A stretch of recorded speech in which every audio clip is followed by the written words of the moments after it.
ಕರ್ನಾಟಕ ರಾಜ್ಯದಲ್ಲಿ ಕೆಲಸ ಮಾಡ್ತಿರುವಂಥ ಮಾತೃಸ್ವರೂಪರಾದ ಎಲ್ಲ ಅಂಗನವಾಡಿ ಕಾರ್ಯಕರ್ತರಿಗೆ, ಸಹಾಯಕ ಅಂಗನವಾಡಿ ಕಾರ್ಯಕರ್ತರಿಗೆ ರಾಜ್ಯ ಸರ್ಕಾರದಿಂದ ಒಂದು ಶುಭ ಸುದ್ದಿ ಸಿಕ್ಕಿದೆ ಅಂತಲೇ ಹೇಳ್ಬೋದು. ಅಂಗನವಾಡಿ ಕಾರ್ಯಕರ್ತರು ಹಾಗೂ ಸಹಾಯಕ ಅಂಗನವಾಡಿ ಕಾರ್ಯಕರ್ತರು ಎಷ್ಟೋ ದಿನಗಳಿಂದ ನಿರೀಕ್ಷೆ ಮಾಡ್ತಾಯಿದ್ರು, ಹೋರಾಟಗಳನ್ನು ಮಾಡ್ತಾಯಿದ್ರು, ಬೇಡಿಕೆಗಳನ್ನು ಸಲ್ಲಿಸ್ತಾಯಿದ್ರು. ಈ ಹೋರಾಟಗಳು, ಬೇಡಿಕೆಗಳು, ಮನವಿಗಳಿಗೆ ಸ್ಪಂದಿಸಿದಂಥ ರಾಜ್ಯ ಸರ್ಕಾರ ಅಂಗನವಾಡಿ ಕಾರ್ಯಕರ್ತರ ಒಂದು ಬೇಡಿಕೆಯನ್ನು ಈಡೇರಿಸಿ ಆದೇಶವನ್ನು ಮಾಡಿದೆ ಅಂತಲೇ ಹೇಳ್ಬೋದು. ಅಂಗನವಾಡಿ ಕೇಂದ್ರಗಳನ್ನು ಪೂರ್ವ ಪ್ರಾಥಮಿಕ ಶಾಲೆಯಾಗಿ ಘೋಷಣೆ ಮಾಡಿದಂಥ ರಾಜ್ಯ ಸರ್ಕಾರ ಇದರಿಂದ ಅಂಗನವಾಡಿ ಕಾರ್ಯಕರ್ತರಿಗೆ ಆಗುವಂಥ ಲಾಭಗಳೇನು, ಸರ್ಕಾರಿ ನೌಕರರಾಗುವಂಥ ಭಾಗ್ಯ ಸಿಗತ್ತಾ, ಗೌರವಧನಗಳು ಹೆಚ್ಚಳ ಆಗತ್ತಾ ಅನ್ನೋದ್ರ ಬಗ್ಗೆ ವಿವರವಾದ ಮಾಹಿತಿಯನ್ನು ತಮ್ಮ ಮುಂದೆ ಶೇರ್ ಮಾಡ್ತೀನಿ. ಈ ಮಾಹಿತಿಯನ್ನು ತಮ್ಮ ಮುಂದೆ ಶೇರ್ ಮಾಡೋದಕ್ಕಿಂತ ಮುಂಚಿತವಾಗಿ ಯಾರೆಲ್ಲ ಈ ಚಾನಲ್ಗೆ ಸಬ್ಸ್ಕ್ರೈಬ್ ಮಾಡ್ಕೊಂಡಿಲ್ಲ, ದಯವಿಟ್ಟು ಕೆಳಗಡೆ ಕಾಣ್ತಾ ಇರೋಂಥ ಸಬ್ಸ್ಕ್ರೈಬ್ ಬಟನನ್ನು ಒತ್ತಿ ಬೆಲ್ ಐಕನನ್ನು ಕ್ಲಿಕ್ ಮಾಡಿ ಆಲ್ ಅಂತ ಮಾಡಿ ನೀವು ಫೇಸ್ ಮಾಡ್ತಾ ಇರೋಂಥ ಎಲ್ಲ ಪ್ರಾಬ್ಲಮ್ಗಳನ್ನು ಲೀಗಲ್ ಆಗಿ ಸಾಲ್ವ್ ಮಾಡ್ಕೊಳ್ಳೋಕ್ಕಿರೋಂಥ ಉತ್ತಮ ವೇದಿಕೆಯಾದ ಸರ್ಕಾರಿ ನೌಕರ ಮಿತ್ರ ಯೂಟ್ಯೂಬ್ ಚಾನಲ್ಗೆ ಜಾಯ್ನ್ ಆಗಿ. ಸ್ನೇಹಿತರೆ, ಅಂಗನವಾಡಿ ಕಾರ್ಯಕರ್ತರಿಗೆ ರಾಜ್ಯ ಸರ್ಕಾರದಿಂದ ಯುಗಾದಿ ಹಬ್ಬದ ಒಂದು ಬಂಪರ್ ಗಿಫ್ಟನ್ನು ಕೊಟ್ಟಿದೆ ಅಂತಲೇ ಹೇಳ್ಬೋದು. ಯುಗಾದಿಯಲ್ಲಿ ಎಲ್ಲರ ಬಾಳಿಗೆ ಒಳ್ಳೆಯದಾಗಲಿ, ಹೊಸ ವರ್ಷದಲ್ಲಿ ಹರ್ಷ ತರಲಿ ಅಂತ ಸರ್ಕಾರ ಒಂದು ಬ್ರೇಕಿಂಗ್ ನ್ಯೂಸನ್ನು ಕೊಟ್ಟಿದೆ. ಎಷ್ಟೋ ದಿನಗಳಿಂದ ನಿರೀಕ್ಷೆ ಮಾಡ್ತಾ ಇದ್ದಂತಹ ಒಂದು ಬ್ರೇಕಿಂಗ್ ನ್ಯೂಸ್ ಅಂತಲೇ ಹೇಳ್ಬೋದು. ಕರ್ನಾಟಕ ರಾಜ್ಯದ ಮಹಿಳಾ ಹಾಗೂ ಮಕ್ಕಳ ಅಭಿವೃದ್ಧಿ ಸಚಿವರಾದ ಲಕ್ಷ್ಮೀ ಹೆಬ್ಬಾಳ್ಕರ್ ಅವರು ಈ ಒಂದು ಮಹತ್ವದ ಘೋಷಣೆಯನ್ನು ಮಾಡಿದ್ದಾರೆ. ಇದರಿಂದಾಗಿ ಅಂಗನವಾಡಿ ಕಾರ್ಯಕರ್ತರಿಗೆ ತುಂಬ ಲಾಭ ಆಗತ್ತೆ. ಇನ್ನು ಅಂಗನವಾಡಿ ಕಾರ್ಯಕರ್ತರ ಎಲ್ಲ ಸಮಸ್ಯೆಗಳು ಬಗೆಹರಿಯುತ್ತೆ ಅನ್ನೋ ಒಂದು ವಿಶ್ವಾಸದೊಂದಿಗೆ ಈ ಮಾಹಿತಿ ನೋಡೋಣ. ಸ್ನೇಹಿತರೆ, ಆಲ್ರೆಡಿ ವಿಧಾನಸಭೆಯ ಅಧಿವೇಶನ, ಉಭಯ ಮಂಡಲಗಳ ಅಧಿವೇಶನ ನಡೀತಾ ಇರೋದು ಗೊತ್ತೇ ಇದೆ. ಈ ವಿಧಾನಸಭೆಯ ಅಧಿವೇಶನದ ಸಮಯದಲ್ಲಿ ಅಂದರೆ ಮಾರ್ಚ್ 18ನೇ ತಾರೀಕು 19ನೇ ತಾರೀಕುಗಳಲ್ಲಿ ಪ್ರಸಕ್ತ ವರ್ಷದಲ್ಲಿ ರಾಜ್ಯದ ಸುಮಾರು 5,000 ಅಂಗನವಾಡಿ ಕೇಂದ್ರಗಳನ್ನು ಸರ್ಕಾರಿ ಮಾಂಟೆಸರಿ ಅಂದರೆ LKG UKG ಪೂರ್ವ ಪ್ರಾಥಮಿಕ ಶಾಲೆಯನ್ನು ಆರಂಭಿಸಲು ತೀರ್ಮಾನ ಕೈಗೊಳ್ಳಲಾಗಿದೆ ಅಂತ ಹೇಳಿ ಕರ್ನಾಟಕ ರಾಜ್ಯದ ಮಹಿಳಾ ಹಾಗೂ ಮಕ್ಕಳ ಕಲ್ಯಾಣ ಹಾಗೂ ಅಭಿವೃದ್ಧಿ ಇಲಾಖೆಯ ಸಚಿವರಾದ ಲಕ್ಷ್ಮೀ ಹೆಬ್ಬಾಳ್ಕರ್ ಅವರು ತಿಳಿಸಿದ್ದಾರೆ. ಇದೊಂದು ಗುಡ್ ನ್ಯೂಸ್ ಅಂತಲೇ ಹೇಳ್ಬೋದು. ಎಷ್ಟೋ ವರ್ಷಗಳಿಂದ ನಿರೀಕ್ಷೆ ಮಾಡ್ತಾಯಿದ್ರು ಅಂಗನವಾಡಿ ಕೇಂದ್ರಗಳನ್ನು ಪೂರ್ವ ಪ್ರಾಥಮಿಕ ಶಾಲೆಯಾಗಿ ಘೋಷಣೆ ಮಾಡಬೇಕು, ಅಂಗನವಾಡಿ ಕಾರ್ಯಕರ್ತರನ್ನು ಸರ್ಕಾರಿ ಶಿಕ್ಷಕರಾಗಿ ಪರಿಗಣಿಸಿ ಅವರಿಗೆ ಸರ್ಕಾರಿ ಶಿಕ್ಷಕರಿಗೆ ಸಿಗುವಂಥ ಎಲ್ಲ ಸೌಲಭ್ಯಗಳನ್ನು ಕೊಡಬೇಕು ಅಂತ ಹೇಳಿ ಮನವಿಯನ್ನು ಮಾಡ್ಕೊಳ್ತಿದ್ರು. ಈ ಮನವಿಯ ಮೊದಲ ಹಂತ ಈಗ ಯಶಸ್ವಿಯಾಗಿದೆ.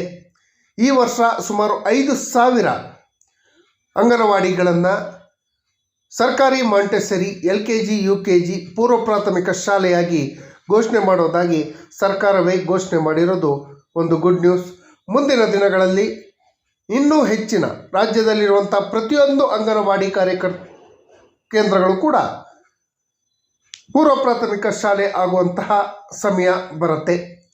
ವಿಧಾನಸಭೆಯ ಪ್ರಶ್ನೋತ್ತರ ಅವಧಿಯಲ್ಲಿ ಕ್ವಶನ್ ಅವರ್ಸಲ್ಲಿ ಶಾಸಕರಾದ ದರ್ಶನ್ ಪುಟ್ಟಣ್ಣಯ್ಯ ಅವರು ಕೇಳಿದಂಥ ಪ್ರಶ್ನೆಗೆ ಉತ್ತರಿಸಿದ ಸಚಿವರು, ಕರ್ನಾಟಕ ರಾಜ್ಯವು ಅಂಗನವಾಡಿ ಕಾರ್ಯಕರ್ತರು ಹಾಗೂ ಸಹಾಯಕ ಅಂಗನವಾಡಿ ಕಾರ್ಯಕರ್ತರಿಗೆ ಅತಿ ಹೆಚ್ಚು ಗೌರವಧನ ನೀಡುವಲ್ಲಿ ದೇಶದಲ್ಲೇ 4ನೇ ಸ್ಥಾನದಲ್ಲಿದೆ. ಸರ್ಕಾರದ ಯೋಜನೆಗಳನ್ನು ಜನಸಾಮಾನ್ಯರಿಗೆ ತಲುಪಿಸುವ ಅಂಗನವಾಡಿ ಕಾರ್ಯಕರ್ತರು, ಆಶಾ ಕಾರ್ಯಕರ್ತರು ಪ್ರಮುಖವಾದ ಪಾತ್ರವನ್ನು ವಹಿಸ್ತಾರೆ. ಅವರ ಬಗ್ಗೆ ಸರ್ಕಾರ ಕಾಳಜಿ ವಹಿಸಿದೆ ಅಂತ ಹೇಳಿ ತಿಳಿಸಿದ್ದಾರೆ. ಹರಿಯಾಣ, ತೆಲಂಗಾಣ, ಕೇರಳ ರಾಜ್ಯಗಳ ಬಳಿಕ ಅತಿ ಹೆಚ್ಚು ಗೌರವಧನವನ್ನು ಕೊಡ್ತಾ ಇರೋದು ಕರ್ನಾಟಕ ಅಂತ ಹೇಳಿ ತಿಳಿಸಿದರೆ, ಈ ಮಾಹಿತಿಗೆ ನನ್ನದೊಂದು ಅಬ್ಜೆಕ್ಷನ್ ಇದೆ. ನೀವು ಕಳೆದ ವಿಧಾನಸಭಾ ಚುನಾವಣೆ ಸಮಯದಲ್ಲಿ ನಿಮ್ಮ ಪ್ರಣಾಳಿಕೆಯಲ್ಲಿ ಏನಂತ ಹೇಳಿದ್ರಿ? 6ನೇ ಗ್ಯಾರಂಟಿಯನ್ನು ಕೊಡ್ತೀವಿ ಅಂಗನವಾಡಿ ಕಾರ್ಯಕರ್ತರಿಗೆ 15,000 ರೂಪಾಯಿ, ಕನಿಷ್ಠ 15,000 ರೂಪಾಯಿಗಳ ಗೌರವಧನವನ್ನು ಕೊಡ್ತೀವಿ ಅಂತ ಹೇಳಿದ್ರಿ. ಈಗ ನೋಡಿದ್ರೆ ಈಗ ಉಲ್ಟಾ ಹೊಡೆದು ನಾವೇ ದೇಶದಲ್ಲಿ 4ನೇ ಅತಿ ಹೆಚ್ಚು ಕೊಡ್ತಾ ಇರೋದು ಅಂತ ಹೇಳೋದು ಎಷ್ಟು ಸಮಂಜಸ ಅನ್ನೋದು ನನಗೆ ಅರ್ಥ ಆಗ್ತಾ ಇಲ್ಲ. ಕೊಟ್ಟ ಮಾತನ್ನು ತಪ್ಪಿ ನಡೆಯಬಾರ್ದು. ಅಂಗನವಾಡಿ ಕಾರ್ಯಕರ್ತರಿಗೆ ನೀವು ಕೊಟ್ಟಂಥ ಮಾತನ್ನು ನಡೆಸ್ಕೊಳ್ಳಿ. 6ನೇ ಗ್ಯಾರಂಟಿಯನ್ನು ತಕ್ಷಣ ಜಾರಿ ಮಾಡಿ ಅಂತ ಹೇಳಿ ಮನವಿಯನ್ನು ಮಾಡ್ಕೊಳ್ತೀನಿ. ಅದರ ಜೊತೆಯಲ್ಲಿ ಪೌಷ್ಟಿಕ ಆಹಾರಗಳ ಜೊತೆಯಲ್ಲಿ ಗುಣಮಟ್ಟದ ಶಿಕ್ಷಣ ನೀಡುವುದೇ ನಮ್ಮ ಉದ್ದೇಶ. BA, B.Ed, MA, B.Com ಪದವಿ ಪಡೆದ ಸುಮಾರು 17,000ಕ್ಕೂ ಹೆಚ್ಚು ಅಂಗನವಾಡಿ ಶಿಕ್ಷಕರು ಕರ್ತವ್ಯ ನಿರ್ವಹಿಸ್ತಾ ಇದ್ದಾರೆ. ಸರ್ಕಾರಿ ಮಾಂಟೆಸರಿಗಳಲ್ಲಿ ಗುಣಮಟ್ಟವನ್ನು ಕಾಯ್ದುಕೊಳ್ಳುವುದು ನಮ್ಮ ಉದ್ದೇಶ ಅಂತ ಹೇಳಿ ಸಚಿವರು ಇದೇ ವೇಳೆಯಲ್ಲಿ ತಿಳಿಸಿದ್ದಾರೆ.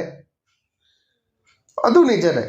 ಅಂಗನವಾಡಿ ಕಾರ್ಯಕರ್ತರಲ್ಲಿ ಕೆಲಸ ಸಿಗೋದಿಲ್ಲ ಅಂತ ಹೇಳಿ ಸುಮಾರು ಡಿಗ್ರಿ ಆದವರು, ಡಬಲ್ ಡಿಗ್ರಿ ಆದವರು ತುಂಬ ಜನ ವರ್ಕ್ ಮಾಡ್ತಾಯಿದ್ದಾರೆ. ಅವರೆಲ್ಲರಿಗೂ ಕೂಡ ಸರ್ಕಾರಿ ನೌಕರರಾಗಬೇಕು ಅನ್ನೋ ಆಸೆ. ಆದರೆ ಸರ್ಕಾರ ಈ ಬಗ್ಗೆ ಗಮನ ಹರಿಸಿಲ್ಲ. ಈ ತಕ್ಷಣ ಗುಜರಾತ್ ಹೈಕೋರ್ಟ್ ತೀರ್ಪು ಹಾಗೂ ಸುಪ್ರೀಂ ಕೋರ್ಟ್ ತೀರ್ಪಿನ ಪ್ರಕಾರ ತಕ್ಷಣ ಅಂಗನವಾಡಿಗಳನ್ನು ಸರ್ಕಾರಿ ಶಾಲೆಗಳಾಗಿ ಘೋಷಣೆ ಮಾಡಬೇಕು.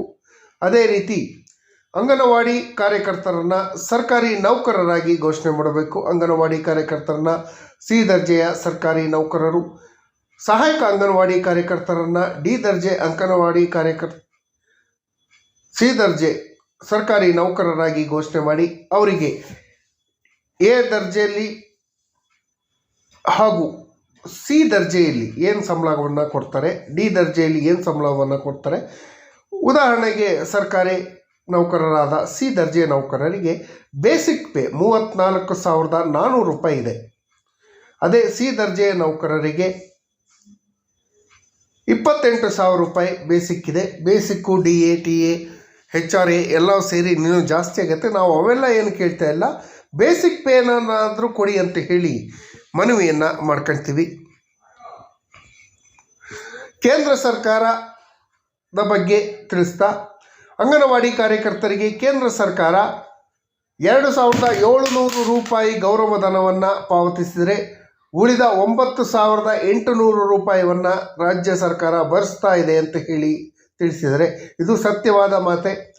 ಕೇಂದ್ರ ಸರ್ಕಾರ ಕೂಡ ಈ ವರ್ಷದ ಬಜೆಟ್ನಲ್ಲಿ 8,000 ರೂಪಾಯಿ ಮಾಡಬೇಕು ಅಂತ ಹೇಳಿ ಮನವಿಯನ್ನು ಮಾಡಿಕೊಂಡು ಹೋರಾಟಗಳನ್ನು ಮಾಡಿದ್ದು. ಆದರೆ ಕೇಂದ್ರ ಸರ್ಕಾರ ಈ ಬಗ್ಗೆ ಗಮನ ಹರಿಸದೇ ಇರೋದರಿಂದ ಅಂಗನವಾಡಿ ಕಾರ್ಯಕರ್ತರ ಬೇಸಿಕ್ಕು ಕಡಿಮೆ ಆಗ್ತಾ ಇದೆ. ಉದಾಹರಣೆಗೆ ಈಗ ಕೊಡ್ತಿರೋಂಥ 2,700 ಜೊತೆಯಲ್ಲಿ ಮತ್ತೊಂದು 8,000 ಜಾಸ್ತಿ ಮಾಡಿದ್ರೆ ಅದೊಂದು 10,000 ಆಗುತ್ತೆ. ಇವರೊಂದು 10,000 ಕೊಟ್ಟರೆ 20,000ನಾದರೂ ಕೊಡ್ಬೋದಲ್ವ. 8 ಅವರ್ಸ್ಗಿಂತ ಜಾಸ್ತಿ ಕೆಲಸ ಮಾಡ್ತಾರೆ. ಆದರೂ ಕೂಡ ಅವರಿಗೆ ESI ಇಲ್ಲ, PF ಇಲ್ಲ, ಏನು ಸೌಲಭ್ಯಗಳನ್ನು ಅಂಗನವಾಡಿ ಕಾರ್ಯಕರ್ತರಿಗೆ ನೀಡ್ತಾ ಇಲ್ಲ. ಕಳೆದ ಏಪ್ರಿಲ್ನಲ್ಲಿ ಅಂಗನವಾಡಿ ಕಾರ್ಯಕರ್ತರಿಗೆ 1,000 ರೂಪಾಯಿ ಹಾಗೂ ಸಹಾಯಕಿಯರಿಗೆ 750 ರೂಪಾಯಿ ಹೆಚ್ಚಿಸಲಾಗಿದೆ. ಇನ್ನೂ ಹೆಚ್ಚಿನ ಗೌರವಧನಕ್ಕೆ ಮನವಿ ಬಂದಿದೆ ಅಂತ ಹೇಳಿ ಇದೇ ವೇಳೆ ತಿಳಿಸಿದ್ದಾರೆ. ಹೀಗಾಗಿ ಈಗಾಗಲೇ ಹಣಕಾಸು ಇಲಾಖೆಗೆ ಮನವಿ ಸಲ್ಲಿಸಿದ್ದೇವೆ. ಆದರೆ ಈ ವಿಚಾರದಲ್ಲಿ ಕೇಂದ್ರ ಸರ್ಕಾರ ಒಂದು ಹೆಜ್ಜೆ ಮುಂದೆ ಹೋದರೆ ನಾವು ಒಂದು ಹೆಜ್ಜೆ ಮುಂದೆ ಹೋಗ್ತೇವೆ ಅಂತ ಹೇಳಿ ತಿಳಿಸಿದ್ದಾರೆ. ಅದೇ ರೀತಿಯಲ್ಲಿ ಪ್ರಸಕ್ತ ವರ್ಷದಲ್ಲಿ ಸುಮಾರು 5,000 ಅಂಗನವಾಡಿ ಕೇಂದ್ರಗಳನ್ನು ಸರ್ಕಾರಿ ಮಾಂಟೆಸರಿ ಮಾಡಲು ತೀರ್ಮಾನ ಕೈಗೊಳ್ಳಲಾಗಿದೆ. ಪೂರ್ವ ಪ್ರಾಥಮಿಕ ಶಾಲೆಯನ್ನಾಗಿ ಮಾಡಲು ಕ್ರಮ ಕೈಗೊಳ್ಳಲಾಗಿದೆ ಅಂತ ಹೇಳಿ ತಿಳಿಸಿದ್ದಾರೆ. LKG, UKGಗಳನ್ನು ಪ್ರಾರಂಭ ಮಾಡ್ತೀವಿ ಅಂತ ಹೇಳಿದ್ದಾರೆ. ನೀವು ಪೂರ್ವ ಪ್ರಾಥಮಿಕ ಶಾಲೆಯನ್ನು ಓಪನ್ ಮಾಡಿ LKG, UKG ಓಪನ್ ಮಾಡೋದು ಇಂಪಾರ್ಟೆಂಟ್ ಅಲ್ಲ. ಅಲ್ಲಿ ಕೆಲಸ ಮಾಡುವಂಥ ಅಂಗನವಾಡಿ ಕಾರ್ಯಕರ್ತರನ್ನು ಪೂರ್ವ ಪ್ರಾಥಮಿಕ ಸರ್ಕಾರಿ ಶಿಕ್ಷಕರ ಸ್ಥಾನಮಾನವನ್ನು ಕೊಟ್ಟು ಅವ್ರಿಗೆ ಕೊಡಬೇಕಾದ ಸೌಲಭ್ಯವನ್ನು ಕೊಟ್ಟರೆ ಮಾತ್ರ ಇದಕ್ಕೆ ಉಪಯೋಗ ಆಗತ್ತೆ. ಹಾಗಾಗಿ ದಯವಿಟ್ಟು ಎಲ್ಲ ಅಂಗನವಾಡಿ ಕೇಂದ್ರಗಳನ್ನು ಪೂರ್ವ ಪ್ರಾಥಮಿಕ ಶಾಲೆಯಾಗಿ ಪರಿಗಣಿಸಬೇಕು. ಅದರ ಜೊತೆಯಲ್ಲಿ ಅಂಗನವಾಡಿ ಕಾರ್ಯಕರ್ತರನ್ನು ಸರ್ಕಾರಿ ನೌಕರರಾಗಿ ಘೋಷಣೆ ಮಾಡಬೇಕು. ಸರ್ಕಾರ ಕೊಟ್ಟಂಥ ಮಾತನ್ನು ಉಳಿಸ್ಕೊಳ್ಬೇಕು. ಅಂಗನವಾಡಿ ಕಾರ್ಯಕರ್ತರ ಎಲ್ಲ ಸಮಸ್ಯೆಗಳಿಗೆ ಸ್ಪಂದಿಸುವಂಥ ಕೆಲಸವನ್ನು ಮಾಡಬೇಕು ಅಂತ ಹೇಳ್ತಾ ಮತ್ತೊಮ್ಮೆ ಅಂಗನವಾಡಿ ಕಾರ್ಯಕರ್ತರಿಗೆ